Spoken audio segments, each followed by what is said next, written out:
ہم ساری زندگی خود کو تلاش کرتے رہتے ہیں، ہم کیا ہیں، ہم کون ہیں، ہمیں کیوں پیدا کیا گیا؟ لیکن ان سوالوں کے جواب ہمیں تب ملتے ہیں جب ہم اللہ کو جاننے کے سفر پر نکلتے ہیں، جب ہم اللہ کے بارے میں سیکھتے ہیں تو اللہ ہم پر ہماری ذات کے راز بھی آشکار کرتا ہے، اور بنانے والے سے بہتر ہمیں ہماری ذات کے بارے میں اور کون سکھا سکتا ہے؟ اگر پیچھے مڑ کے دیکھا جائے تو ہمارے غموں اور آزمائشوں نے ہی ہمیں اللہ سے جوڑا ہے، اور یہ سوچ کر مجھے احساس ہوتا ہے کہ ہم کتنے خوش نصیب ہیں جو ہمیں وہ غم اور آزمائشیں ملیں جن سے مل کر ہمارے دل اللہ کی محبت کے قدردان بن گئے، ورنہ اگر یہ غم اور آزمائشیں نہ ہوتی تو ہم تو اللہ سے دور ہی رہتے۔ اب سمجھ آتی ہے کہ عذاب وہ آزمائشیں اور غم نہیں ہوتے جو ہمیں اللہ کے قریب کر دیتے ہیں، بلکہ عذاب تو وہ خوشیاں اور آسائشیں ہوتی ہیں جو ہمیں اللہ سے غافل کر دیتی ہیں۔ آپ کے لیے تو بہت خوبصورت چیزیں اللہ نے پلان کر رکھی ہیں، اس لیے انتظار سے مت تھکیں۔ اس انتظار کے بعد اللہ کے لامحدود خزانوں میں سے آپ کو بڑے بڑے انعامات دیے جانے ہیں، بس آپ اللہ سے دعا مانگتے رہیں اور اللہ کے راستے پر جمے رہیں۔ آپ جلد ہی قبولیت کی خوشخبری سے نوازے جائیں گے۔ دل کا پریشان ہونا اور قبولیت کے لیے آنکھوں کا بھیگ جانا بے وجہ نہیں، یہ اللہ کی رحمت ہے جو آپ کے دل کو موم بنا رہی ہے، اور اللہ کی محبت آپ کے دل میں بسا رہی ہے۔ مایوس مت ہو، دعا کی توفیق رب کی طرف سے ملتی ہے، جو توفیق دے رہا ہے وہ قبول بھی ضرور کرے گا۔ تمہاری دعاؤں کے بدلے اللہ وسیلے بنا رہا ہے، جلد سب کچھ تمہارے حق میں بہترین ہوگا۔ اگر اللہ نے تمہیں ایسے الفاظ دیے ہیں جن کو پڑھ کر کسی کو سکون ملتا ہے تو تم پر لازم ہے کہ تم لکھنا کبھی ترک نہ کرو۔ اگر تم ایسے لہجے اور انداز بیاں سے نوازے گئے ہو جو زخمی دلوں پر مرہم کا کام کر سکے تو تم پر لازم ہے کہ تم اس کا استعمال جاری رکھو۔ قدرت جو بھی تم سے کام اپنی مخلوق کی خاطر لے رہی ہے وہ چپ چاپ کرتے رہو۔ تم اگر کسی کے لیے باعث آسانی بنو گے تو تمہارے لیے بھی آسانیاں پیدا کر دی جائیں گی، اور ایک دن تم اپنے حصے کے معجزے حاصل کر لو گے۔ معجزے دو سیڑھیوں کے فاصلے پر ہوتے ہیں، جن میں پہلی سیڑھی صبر اور دوسری یقین ہے۔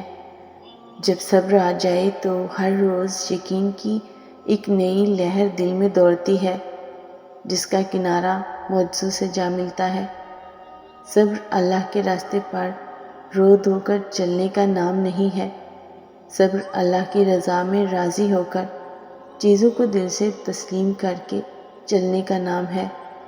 رب تمہاری مرضی کے مطابق تمہاری زندگی بدل دے گا، یا تو عطا کر دے گا یا پھر دل کی راہیں بدل دے گا۔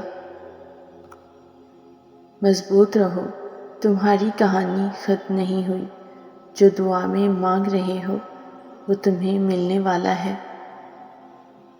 قبولیت کے لیے نشانی ڈھونڈ رہے ہو، اس سے بہتر نشانی اور کیا ہوگی کہ اللہ نے تمہارا دل اب تک دعاؤں میں لگا رکھا ہے، اور تمہیں بھی یقین ہے کہ تمہاری دعائیں ضرور قبول ہوں گی۔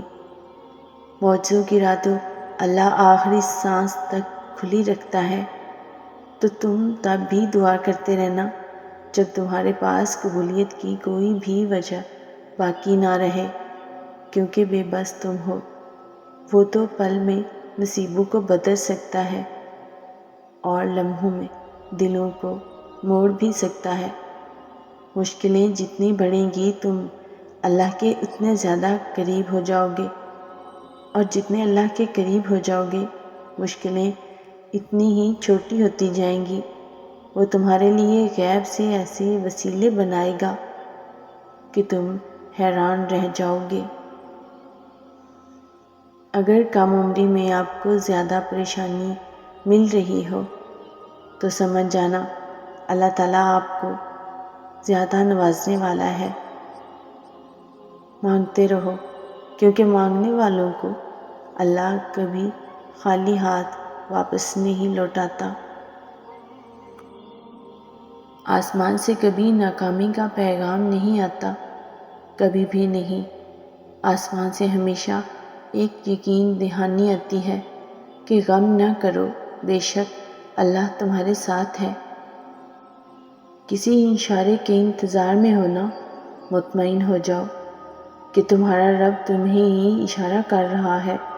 اس نے تمہیں اتنے قریب کر لیا ہے کہ اس سے بات کرتے کرتے تمہاری آنکھیں بھیگ جاتی ہیں۔ ہر وقت اسے راضی کرنے کی کوشش میں ہو۔ تو جس رب نے تمہیں اتنے قریب کر لیا، کیا وہ تمہیں ادھورا چھوڑ دے گا؟ نہیں، ان قریب وہ تمہیں اتنا دے گا کہ تم راضی ہو جاؤ گے۔ اللہ کو بہت پسند ہے جب تم اس پر توکل کر کے تمام پریشانیاں بھول جاتے ہو، صبر کرتے ہو۔ یقین کرو وہ پھر نوازنے میں دیر کبھی نہیں کرتا۔ میں تو ہر دفعہ اس کے سامنے جھولی پھیلا دیتی ہوں تاکہ وہ اس میں وہ چیز ڈال دے جو مجھے چاہیے۔ منظر کبھی بھی ایک سا نہیں رہتا، حالات بھی بدلتے ہیں اور وقت بھی پاسا پلٹتا ہے۔ بات صرف صبر اور یقین کی ہے۔ اس پہ صبر کر لو، جو ملا نہیں اس پہ یقین رکھ لو۔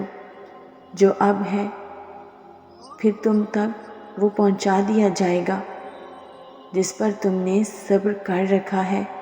چاہت کی طلب سے پہلے بہتر نصیب کی تمنا کرو۔ جو چاہت بہتر نہیں، اس کو بھی بہتر بنا کر تمہارے مقدر کا حصہ لکھ دیا جائے گا۔ تمہاری مانگی جانے والی کچھ دعاؤں کو وہ اپنے پاس رکھ لیتا ہے تاکہ بہترین وقت میں تمہیں عطا کر سکے۔ اللہ فرماتا ہے، میں بہتری سے پہلے دیری کرتا ہوں اور میں انہی کو آزماتا ہوں جنہیں میں پسند کرتا ہوں۔ زندگی میں ہر پریشانی کا ایک ہی حل ہے، صرف اللہ سے بات کریں، اللہ سے مانگیں، اللہ پر چھوڑ دیں، اللہ پر بھروسہ کریں، اللہ سے پھر کہیں اور کہتے رہیں۔ تم وہ مانگتے ہو جو تمہیں اچھا نظر آتا ہے، اللہ وہ دیتا ہے جو تمہارے لیے اچھا ہوتا ہے۔ جہاں سے معجزے آنے ہیں تمہارے لیے، وہاں تک تمہاری چھٹی حص بھی نہیں جا سکتی۔ یقین سے مانگی ہوئی دعائیں کبھی خالی نہیں لوٹائی جاتی، ان کی قبولیت کا وقت مقرر کر دیا جاتا ہے۔ پھر کتنی ہی تاخیر ہو جائے، خیر لے کر ہی آتی ہیں۔ ہاں، یقین سے مانگی ہوئی دعائیں ہمیشہ جیت جاتی ہیں۔ اللہ ہر کسی کو نہیں چنتا آزمائش کے لیے۔ اتنی بڑی دنیا ہے، پر کچھ ہی لوگ اللہ کے پسندیدہ ہوتے ہیں، جنہیں یا تو اللہ اپنے قریب کرنا چاہتا ہے یا ہدایت دینا چاہتا ہے اور یا صابر بنانا چاہتا ہے۔ اس لیے اگر آزمائش کے لیے چن لیے گئے ہو تو شکر ادا کرو، جلد ہی تمہیں اس کا بہت اچھا صلہ ملنے والا ہے۔